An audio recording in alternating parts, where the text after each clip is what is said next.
High drive into right center field, going back to the right fielder. It's a grand slam!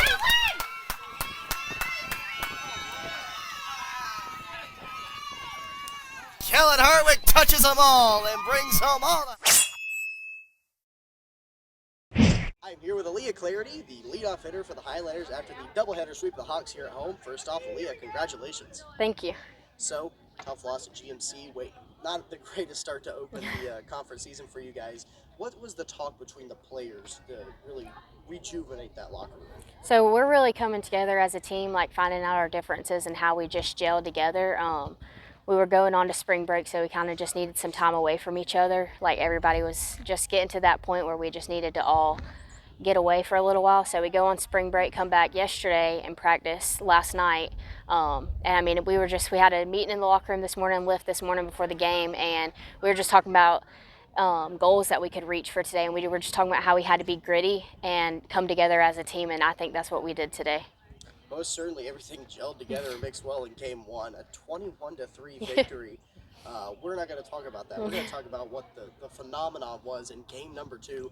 Really tough pitcher that you guys are facing off against in Osiri. What kind of looks was she giving you as kind of the speedy hitter? She kind of knew what you were going up there to do. You were able to reach the first time up, but the rest of the time she was able to keep the rest of the lineup quiet. So what were you seeing that she was giving you and giving the rest of the batters? She really had a pitch that we couldn't get. A curveball on the inside. We eventually took that away from her, and she really couldn't get anybody. Like, she couldn't get us on that anymore. We took it away by crowding the plate. But getting on at first, I mean, I can just try to do whatever I can to get on so that Becca can get up. But I get on in the end, really thought I was out. But whenever I got on, then Becca got on, it kind of just started playing, like going down the lineup. So reference in the bottom of the 6th where it really, you guys just won the game, 7 spot in that inning.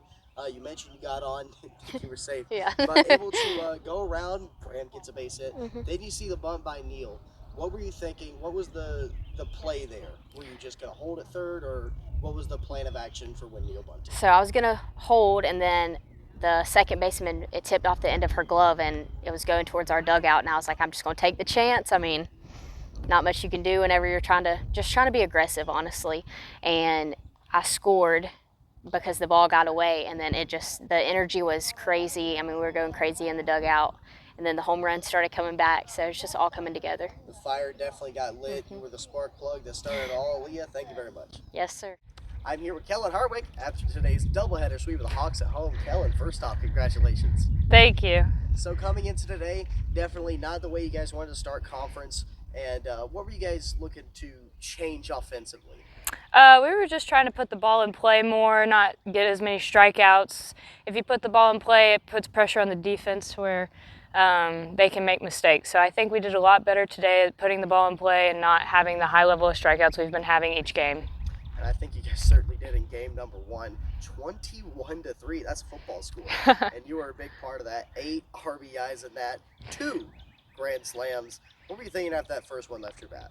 I was feeling pretty good. Like, I had to pick up my teammate Khalees after what she had done. I had to pick her up, and I just felt like the team was coming together, and we were like doing good, and we just felt like one.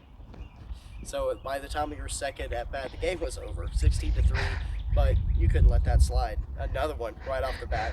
What was the energy like going out of game 1 into game 2 after you had popped two grand slams? The energy was very, very high, and I think that the energy was very good, and our energy carrying over into the second game was a good momentum for us because we have been struggling winning both games at home. So I think with all of the runs we scored in game 1 helped us with game 2.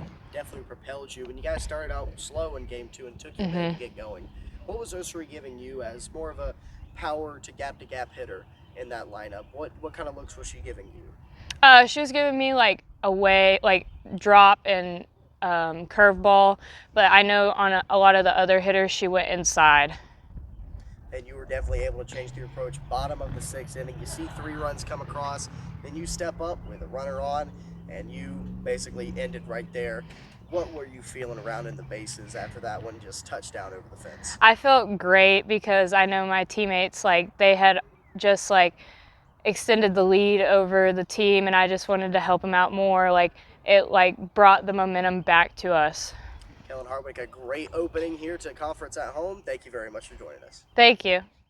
I'm here with head coach Allie Hatterman after today's doubleheader sweep here at home. Coach, congratulations. Thank you. So, not starting off the way you guys want to, so what was the rallying call for you guys in the locker room this morning? Yeah, we sat in the locker room. We talked about setting some goals for today's games, and we narrowed it down to 4 to start with. And then we finally got back to, it's all about just being loose, having fun, and finding the positive in everything that we do. If our back's against the wall, find something positive that can come out of that situation. And I think the kids played that way today.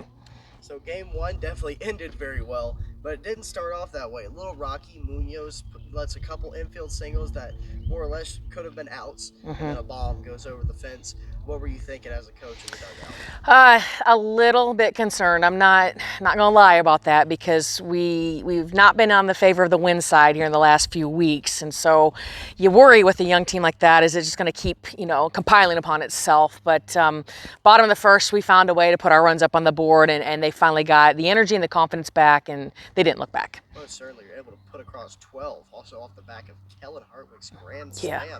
She had herself a day in game one. We'll talk about game two. But Kellen breaking out of a little bit of slump she's been in. What part of the offense is she playing?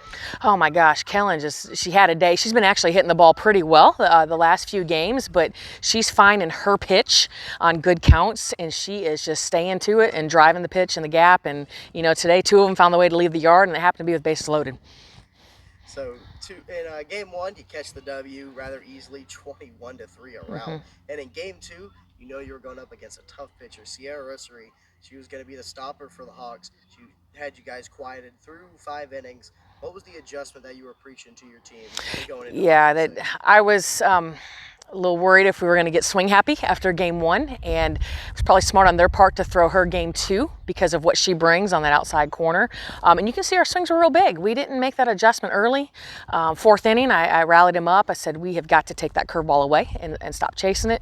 Started to see some adjustments, but I think it was the bottom of the 6th when our top of our order got on base. And Rebecca Graham, her base running, that's what sealed the deal for us today, to finally get us the lead, and then the bats followed right behind that. Graham, always a constant in the top part of that lineup.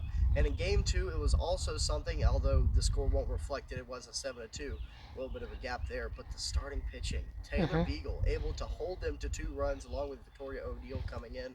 The pitching staff, we talked about it before, but what's it like for Beagle to come in knowing that her team on the offensive side isn't finding the adjustment so far? What's it like for her to continually go back out there and shove?